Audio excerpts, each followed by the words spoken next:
মা বাবা হচ্ছে একটা পাওয়ার, মা বাবা হচ্ছে একটা শক্তি।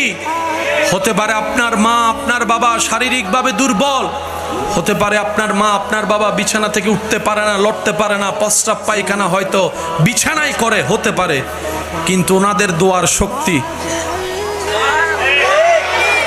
সুবহানাল্লাহ বলেন। মা বাবার দোয়ার শক্তি, দোয়ার শক্তি আপনার তকদিরকে পুরা চেঞ্জ করে দিবে।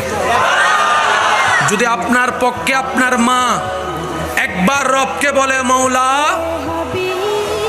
আমি তো চলে যাচ্ছি, মা আমার সন্তানকে তোমার জিম্মায় দিলাম।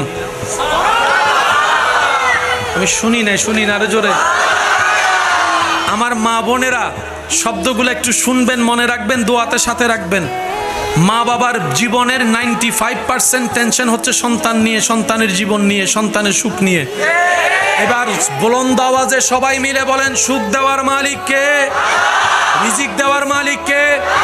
বরকত দেওয়ার মালিক কে? রহমত দেওয়ার মালিক কে? জীবন সাজাই দেওয়ার মালিক কে? শান্তি দেওয়ার মালিক কে? হাজারো কষ্টের ভিতরে সুখের বাতি যিনি জ্বালাই দিতে পারেন তিনি কে? এবার মা বাবা, আল্লাহু আকবার, মা বাবা রবের কাছে বলে, আল্লাহ আমার সন্তানকে তোমার জিম্মায় দিলাম।